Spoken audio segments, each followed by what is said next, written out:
राम राम शेतकरी मित्रांनो, सर्वांचं स्वागत आहे माझ्या शेतीविषयक यूट्यूब चॅनलमध्ये अमोल ओंबाशे मांडवेकर।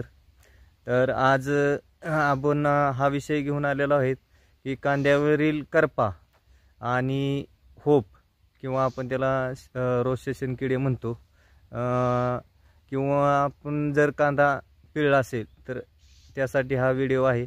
तर चॅनलवरती जर तुम्ही नवीन असाल तर चॅनलला सबस्क्राईब करा, लाईक करा आणि शेअर करा। तर करूया आपण ह्या व्हिडिओला सुरुवात।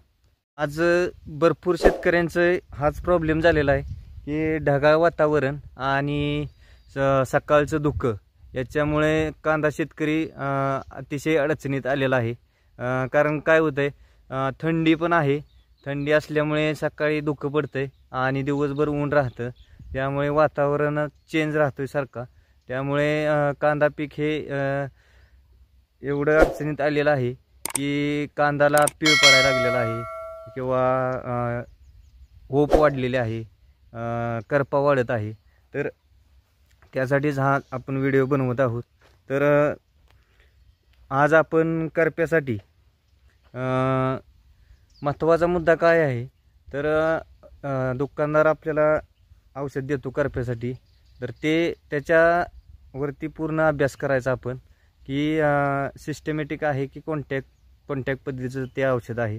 तर सिस्टमॅटिक पद्धतीचे जे औषध असतात, जर आपल्याकडं ऊन असेल तरच ते सिस्टमॅटिक पद्धतीचं औषध वापरायचं आहे, अन्यथा ढगाळ वातावरणात ते औषध वापरायचं नाही। कारण त्याचं काय आहे की सिस्टमॅटिक हे औषध वापरल्यानंतर थोडं तरी ऊन लागतं, ते शेवट ते पूर्णपणे काम करत नाही। तर आज आपण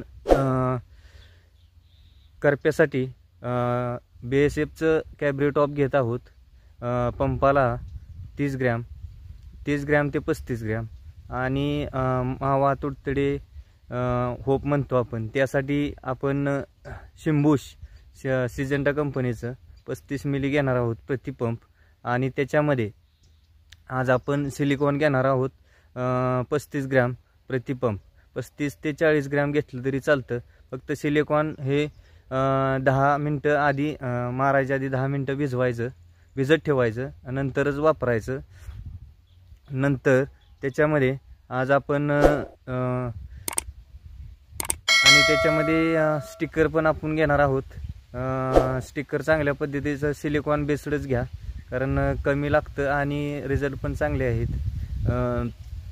तर ह्या फवारणी झाल्यानंतर एक 4 दिवसांनी एक दुसरी फवारणी घेणार आहोत आपण, तो पण आपण व्हिडिओ बनवणार आहोत।